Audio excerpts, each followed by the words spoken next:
Selección bonaerense, un placer saludaros. Soy Daniel Bosquer desde España. A pesar de la distancia, sabéis que tengo medio corazón argentino. Hemos estado allí unos años, hemos disfrutado mucho, hasta hace unos meses, realmente. Parece mentira que en tan poquito tiempo el mundo haya cambiado tanto, ¿verdad? Y aún así, estoy feliz de poder compartir con vosotros este mensaje. Agradezco la invitación para todos mis hermanos allí en Argentina. Seguimos con mucho interés todo lo que está ocurriendo y esperamos que el Señor os pueda proteger, que esta situación pues termine pronto y en todo caso que podamos confiar en Él paso a paso, en cada momento. Es un privilegio, como os digo, acompañaros y me gustaría compartir con vosotros juntos. Está en el libro de Juan, en el capítulo 4, y que vayamos analizando poquito a poco esa historia y viendo cómo podemos aplicarla para nuestros días. El contexto, en el capítulo 4 de Juan, el contexto que encontramos es que Jesús había estado en Samaria. Sabemos que Jesús se acercó hasta Samaria, quería enseñar una lección a sus discípulos, además quería encontrarse con la mujer ahí junto al pozo de Jacob. Tenemos ese encuentro con ella, fascinante, cómo Jesús entra en la profundidad de su corazón, cómo lee las páginas de su vida, cómo ella descubre que es el Mesías. Y lo bonito que ocurre allí es que la mujer se convierte en esa primera misionera, ¿verdad? Vuelve a la ciudad, cuenta todo lo que le ha dicho Jesús y la gente la cree. Y la gente sale. Y sale a la ciudad a encontrarse con los discípulos, lo tenemos ahí explicado, en el capítulo 4, para encontrarse con Jesús. Y dicen, bueno, ahora ya no creemos por ella, sino porque te hemos escuchado. Es muy interesante porque en ese momento, en Samaria, el recibimiento es tan bueno que le piden que se quede 2 días. Ahora, esto fue duro para los discípulos. Yo me imagino cuando están allí los samaritanos diciendo, oye, pues si queréis, ¿por qué nos quedáis 2 días? Yo me imagino a los discípulos por atrás diciendo a Jesús, ni se te ocurra, no, no, nos vamos de aquí. Pero Jesús, con una sonrisa de oreja a oreja, vale, pues nos quedamos, o quizá, dale, nos quedamos. Y se quedaron 2 días. Ahora, para ellos, ¿qué era quedarse allí? Samaria era vivir, dormir con el enemigo. Esa noche que tuvo que ser para ellos, ¿dónde durmieron? ¿En casa de quién? Esos detalles se nos escapan a veces en la Biblia, pero son muy bonitos imaginar qué representó para los discípulos eso. Samaria era un lugar odiado. Los samaritanos eran denostados, eran rechazados, eran el enemigo. Y sin embargo, se quedaron allí 2 días, salieron felices, salieron con una lección aprendida a los discípulos y quedaos con esa idea del buen recibimiento que había recibido Jesús, valga la redundancia, en ese lugar de aparentes incrédulos respecto a la fe de los judíos. En el versículo 43 ya se introduce nuestra historia y nos dice, 2 días después de este episodio que hemos mencionado, salió de allí y fue a Galilea. Al terminar esa aventura, por tanto, Jesús se dirige hacia Caná, tenía que pasar hacia el norte, y es curioso porque tendría que haber pasado por Nazaret. Sin embargo, no se detuvo allí, no entró a su propio pueblo. Qué triste, ¿no? No poder entrar allí. Allí desde donde viene esta frase, el profeta no tiene honra sino en su propia tierra. Jesús mismo la dijo. Nos dice el deseo de todas las gentes que no pudo entrar porque la gente no le creía, no le recibía bien. Así que ahí es un primer impacto que también llama la atención. Finalmente llegan a Caná. Caná estaba cerca de Capernaum, aproximadamente unos 25 kilómetros, más o menos, y lo que nos dice el texto es que la gente se enteró. Los que estaban en Capernaum rápidamente se lo hacen saber y llegamos al versículo 46, Juan 4:46. Había en Capernaum un oficial del rey cuyo hijo estaba enfermo. Cuando oyó que Jesús había llegado de Judea a Galilea, vino a él y le rogó que descendiese y sanase a su hijo, que estaba a punto de morir. Hay un trasfondo en esta historia que no aparece en el texto, pero que el deseo de todas las gentes nos da algunos detalles respecto a qué estaba pensando ese hombre cuando llegó a Jesús. Lo que sabemos de él es que era judío, que era un noble, que era probablemente funcionario del rey Herodes Antipas. Eh, Estaba bastante bien situado, por lo que podemos suponer, Pero en este caso la enfermedad había golpeado a su hijo y no sabía qué hacer. No, estaba desesperado literalmente. Dice el desaeto a las gentes, los médicos lo habían desahuciado. Pero cuando el padre oyó hablar de Jesús, resolvió pedirle ayuda. El niño estaba muy grave y se temía que no viviese hasta el regreso del padre, pero el noble creyó que debía presentar su caso personalmente, con la esperanza de que las súplicas de un padre despertarían la simpatía del gran médico. Él podía haber enviado a alguien, pero dijo, no, no voy a ir yo, tengo que ir yo, tengo que ir a ver si se apiada de nosotros, casi. Así que resolvió ir para allá, pero fijaos qué situación tan difícil, qué decisión, ¿qué hago? ¿Voy? ¿Abandono a mi hijo? ¿Lo dejo aquí? ¿Y si muere durante el camino? ¿Y si muere mientras voy y vuelvo? No, mejor me quedo. No, pero ¿y si? Es que tengo que ir, tengo que intentarlo, una última oportunidad. Fijaos, en ese debate me marchó, ¿me ayudará Jesús? Hay algo que nos dice el deseo de toda la gente que es muy importante. Él no tenía del todo claro si Jesús era quien decía ser. Y fijaos, dice, él se había propuesto en su corazón, si Jesús no sana a mi hijo, no creeré en él como el Mesías. Esa era su condición. ¿A dónde vas? A ver el Mesías. Pero ¿y cómo sabes que es el Mesías? Y no lo sé, no lo sé. Pero si cura a mi hijo, creeré en él. Ese era su planteamiento. Y quiero pararme aquí porque es una primera paradoja. O sea, él iba a ver al Mesías porque curaba a gente, pero si no curaba a su hijo, no creería en él como el Mesías.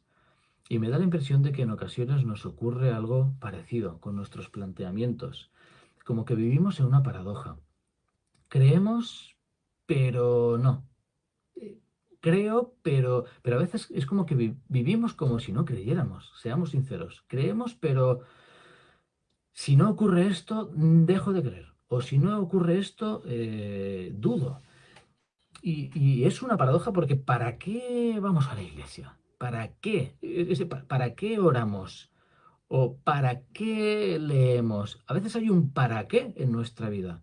Y cuando no hay un retorno, nos planteamos, oye, pues entonces no creo.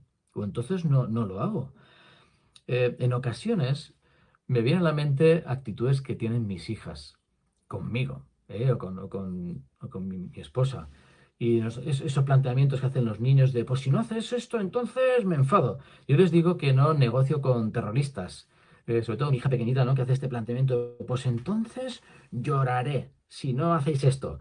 Y yo les digo, me encanta esa frase de las películas norteamericanas, el gobierno no negocia con terroristas.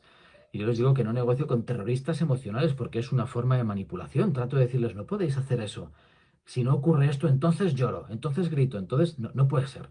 Así que en este debate, medio en serio, medio en broma, surge una actitud que es bastante real en nuestro caso. En ocasiones somos un poco ridículos con nuestros planteamientos, porque son parecidos a, pues si no haces eso, entonces no respiro, ¿no? Como los niños, no respiro. Nos convertimos casi en terroristas espirituales.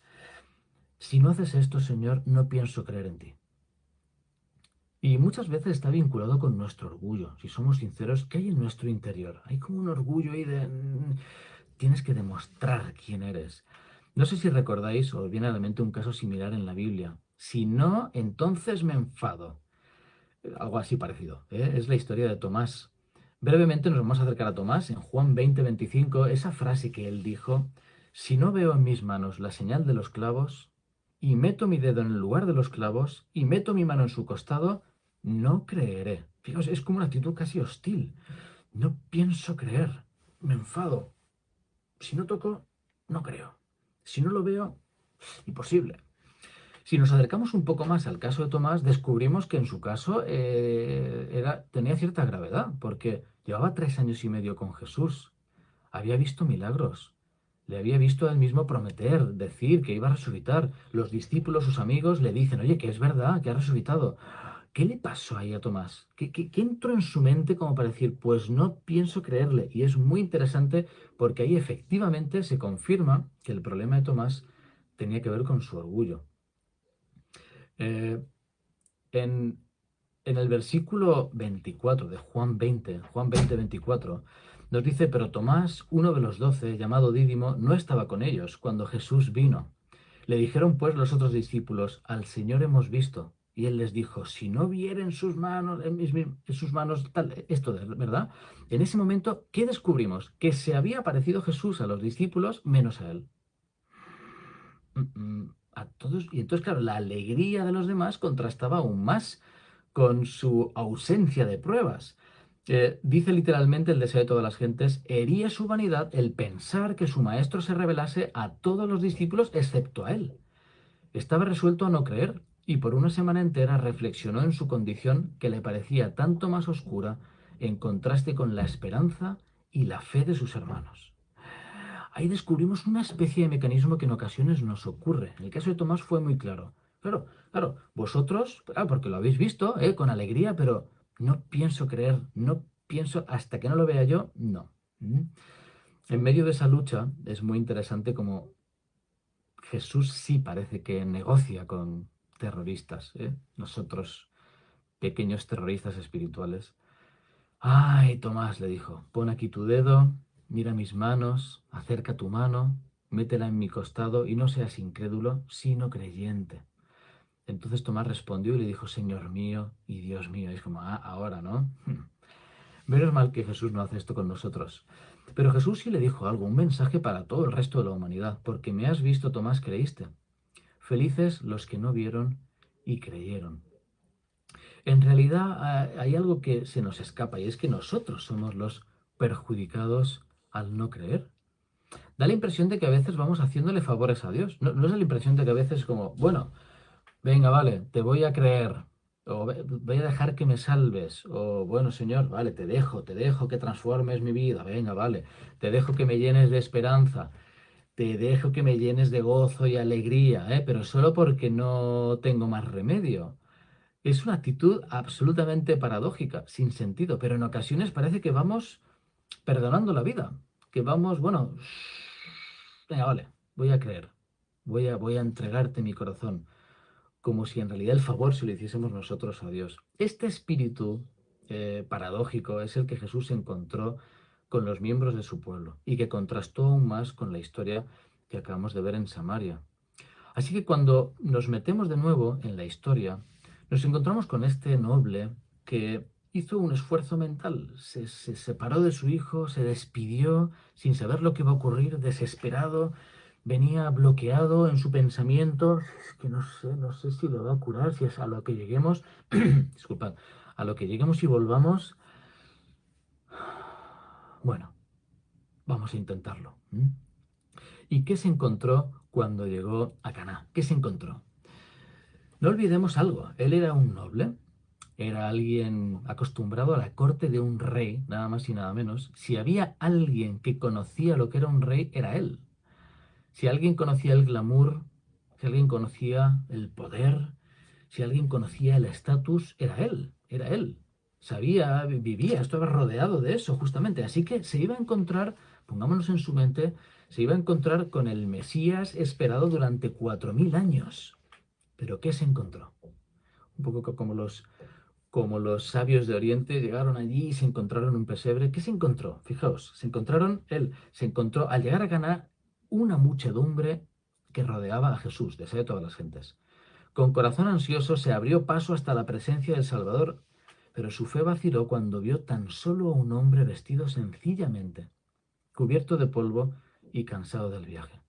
Dudó de que esa persona pudiese hacer lo que había ido a pedirle. ¿Os podéis imaginar? Pero si es que está sucio, si está, madre mía, imaginaos a un Jesús sucio del camino, con polvo, sudando, cansado, sentado, rodeado de gente del pueblo. ¿Ese es el Mesías que me va a ayudar? ¿Cómo puedes ayudarme tú? Imaginaos, ¿eh? Se supone que tú eres el Mesías, pero ¿cómo puedes, si estás que no puedes con tu vida casi? Imaginaos a un Jesús cansado después del camino, madre mía, y él me tiene que ayudar. Es curioso porque de alguna forma, ya que estaba allí, parece que avanzó por inercia. Ni siquiera tenía mucha fe. Yo me imagino el shock en la cara de nuestro amigo. "Ah, ya que estoy aquí, te lo digo, pero en el fondo, muy en el fondo, sé que no me puedes ayudar si no te puedes ayudar ni a ti mismo? ¿Mm? Probablemente el noble, cuando llegó delante de Jesús, apretó al play y le dijo todo lo que había pensado, todo lo que tenía por decirle. De alguna forma volcó casi con la mirada perdida, porque ¿cómo puede decirle esta frase manteniendo el freno en mano que sabemos que tenía? Creo, pero no creo mucho, ¿eh? O sea, como no sanes a mi hijo, no pienso creer. Y me recuerda un poco a nuestras oraciones, en las que también en ocasiones nos encontramos frente a Jesús. ¿Y qué hacemos? Apretamos el play. Tac. Simplemente le decimos lo que hemos venido a decir, simplemente lo hacemos casi por cumplir. Quizá nos ocurre en la iglesia, quizás llegamos a la iglesia y bueno, venimos con nuestras dudas que nadie ve, con nuestras luchas, con nuestros planteamientos, con nuestra manipulación casi emocional a Dios, con nuestras inquietudes, con nuestra falta de fe, y llegamos y nos invitan a orar. ¿Y qué hacemos? Pues ya que estamos, oramos. Y ya que estamos, leemos. Y ya que estamos, pues participamos. Pero vivimos con un algo no resuelto. Es como que algo está sin resolver, no nos hemos entregado del todo, no tenemos esa fe del todo, no confiamos del todo, mantenemos un mecanismo, una manipulación, hasta que esto no ocurra, yo creo que no me voy a entregar. Así que en este caso, nuestro pobre amigo, ¿verdad? Tenía estos planteamientos que para él eran casi el colmo, parecía que implicaban de su vida el triple salto mortal. Yo casi puedo imaginármelo con un razonamiento parecido a, Señor, si yo estoy haciendo de mi parte, si he venido hasta aquí, me estoy rodeando de esta chusma que te rodea, esta gentuza. Me da vergüenza casi venir y pedirte esto. Y encima me encuentro contigo que no tienes mucha pinta de rey, no tienes mucha pinta de glamour, de noble, de mesías, de liderar a un pueblo. Sin embargo, bueno, nos dice el deseo de todas las gentes que logró entrevistarse con Jesús. Le explicó por qué venía, un poco ya que estoy, ¿no? Y rogó al Salvador que le acompañase a su casa. Lo interesante es que Jesús ya conocía su pesar. Antes de que el oficial saliese de su casa, el Salvador había visto su aflicción. Y este pequeño detalle a veces se nos escapa. Se nos escapa. Jesús ya lo había visto. Lo había visto salir de su casa. Había visto a su hijo. Había visto esa resolución, esas dudas, está murmurando todo el camino. Jesús lo había escuchado. Si este Jesús, no sé, la pinta que tiene, no sé, me han dicho, a ver si, pues como no lo cure, lo sabía, lo conocía, lo había visto y aún así lo trató con cariño. Fue entonces cuando en ese contexto Jesús dijo una frase que tenía que decir. Una frase que reflejaba este paradigma que se encontraba en su pueblo, a diferencia de otros pueblos que le recibían sin milagro. Jesús dijo, si no viereis señales y milagros, no creeréis. Con tristeza. Además es una doble negación ahí en griego, nunca jamás creeréis. Es como, ay, ay, ay, como un... Si es que si no hay milagros no vais a creer. Y es como que eso fue directo para él, fue un ups. Pues sí, no, la verdad es que yo soy de esos. La verdad es que yo no te pienso creer como no sanes a mi hijo. Jesús venía de Samaria, donde habían creído en él, con cero milagros. Cero milagros. Y la gente salió, creyó, escuchó su doctrina y básicamente no hizo falta nada más. Pero en este caso Jesús tuvo que decir esto porque representaba el paradigma en el que vivía su pueblo. Ahora, ¿cómo afectó esta frase a nuestro amigo? ¿Cómo le sentó? Fue como una carga de profundidad. Dice, como un fulgor de luz, las palabras que dirigió el Salvador al noble desnudaron su corazón. Vio que eran egoístas los motivos que le habían impulsado a buscar a Jesús. Vio el verdadero carácter de su fe vacilante. Con profunda angustia comprendió que su duda podría costar la vida de su hijo. Sabía que se hallaba en presencia de un ser que podía leer los pensamientos, para quien todo era posible. Y con verdadera agonía suplicó, Señor, desciende antes que mi hijo muera. Suplicó, por favor, ¿eh? Ven, por favor, ven porque se está muriendo mi hijo.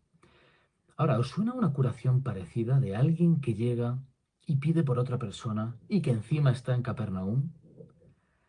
El siervo, ¿verdad? El siervo del centurión aparece en Lucas 7, por ejemplo. Es una historia parecida que ocurre cerca, en este caso en Capernaum directamente. Se acerca a alguien desconocido para Jesús, pero le hace un planteamiento muy diferente. Le dice, Señor, no te molestes. Fijaos, no te molestes. No soy digno de que entres bajo mi techo, por lo que ni aun me tuve por digno de venir a ti. Pero di la palabra y mi siervo será sano. ¡Qué diferente paradigma! En esa ocasión Jesús soltó una frase como, ni en Israel he hallado tanta fe. Este señor maravilló a Jesús, el centurión. Para empezar, no se sentía digno de que alguien viniese a su casa.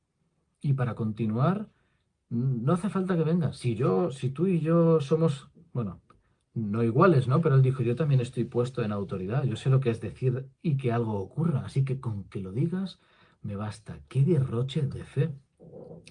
En este caso, no ocurrió eso. En este caso no había mucho derroche de fe, que digamos.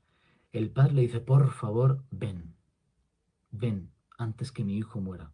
Y entonces Jesús le dijo, vete solo, porque tu hijo vive.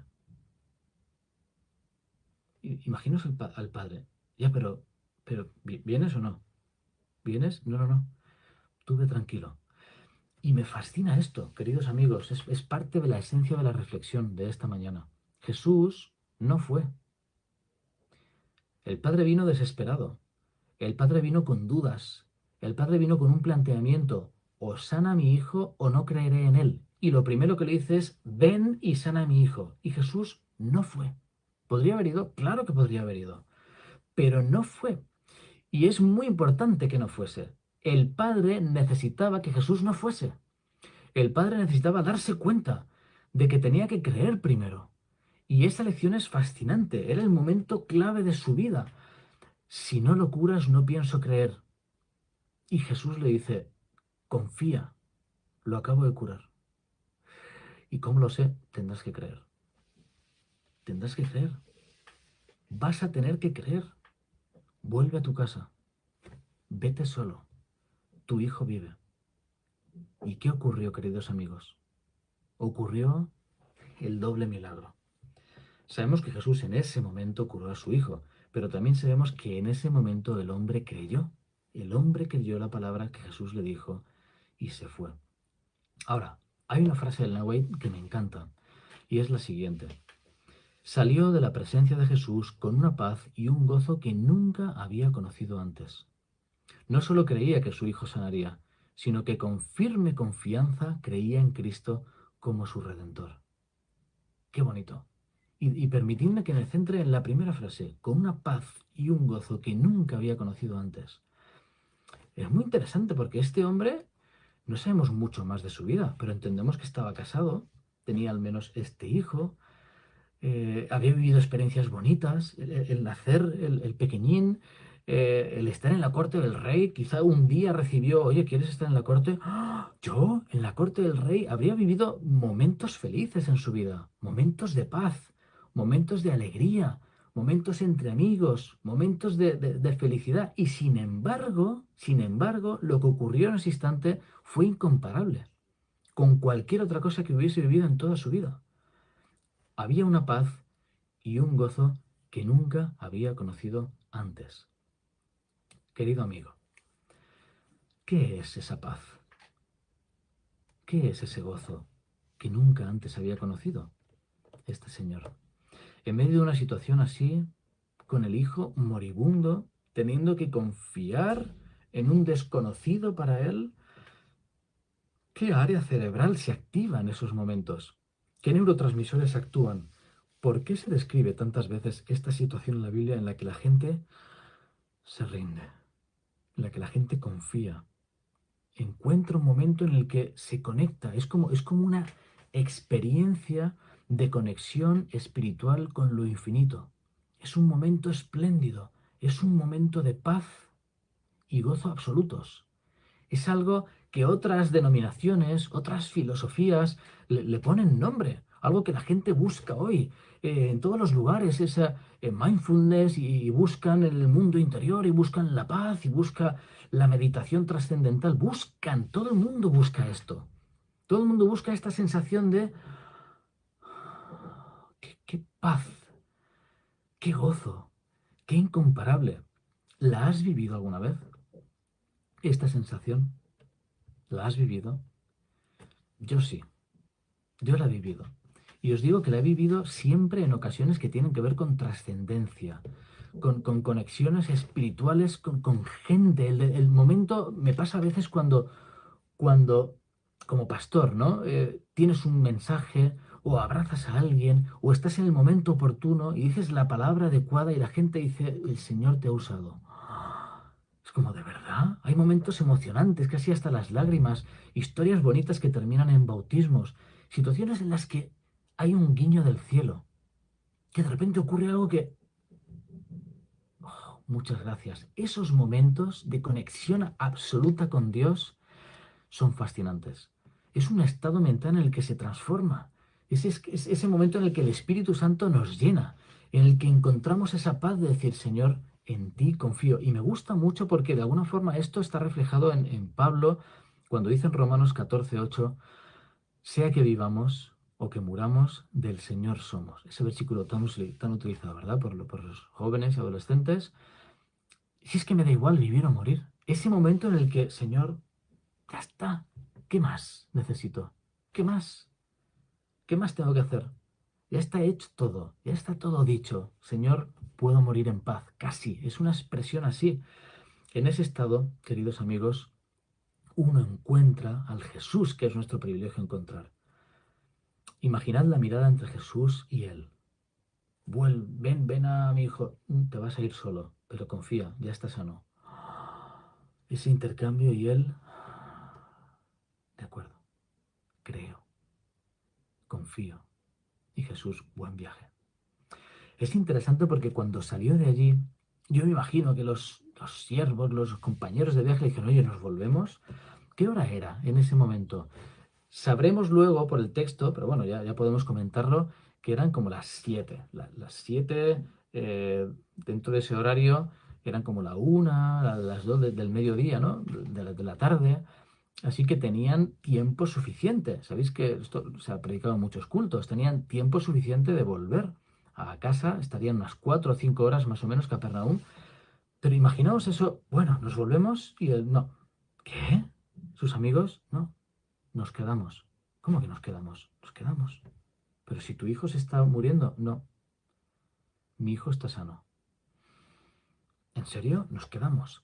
¿Cómo fue esa tarde para él? ¿Cómo fue esa noche? ¿Cómo es la vida de alguien que confía plenamente en Dios? ¿Para vida o para muerte? Alguien que se entrega, alguien que dice, esto es lo que hay, Señor, en tus manos estoy. ¿Cómo descansó? ¿En qué pensó? Lo que sabemos, por el deseo de todas las gentes, es que se levantó temprano y emprendió ese viaje de vuelta a casa. Y fijaos qué bonito porque aquí hay una lección muy importante. Cuando salió para encontrar a Jesús, su corazón estaba apesadumbrado. El sol le parecía cruel y el canto de las aves una burla. Es el viaje de ida, ¿verdad? ¿Cuán diferentes eran sus sentimientos ahora? Sus sentimientos ahora. Toda la naturaleza tenía otro aspecto. Veía con nuevos ojos. Mientras viajaba en la quietud de la madrugada, toda la naturaleza parecía alabar a Dios con él. Y es que es así, y no me digáis que no, queridos amigos. Cuando estamos preocupados, cuando estamos estresados, cuando estamos desconectados de Dios, cuando estamos en nuestras batallas, cuando tenemos problemas, dificultades, cuando cerramos la puerta al cielo, todo se ve de otro color. ¿No os ha pasado alguna vez caminar por las ciudades cuando estás y parece que las risas son burlas, que se ve todo gris, que todo son preocupaciones, que todo es tensión, que todo es nerviosismo? Y de repente cuando entramos en esta paz que el Señor da, este gozo indescriptible que este noble disfrutó, todo cambia. Literalmente nos da unos nuevos ojos, una nueva realidad, un filtro. Todo parece alabar a Dios. Y en esa condición llegó a Capernaum. Sus siervos, nos dice el texto, salieron a recibirle y enseguida él tuvo una pregunta. ¿Cuándo mejoró mi hijo?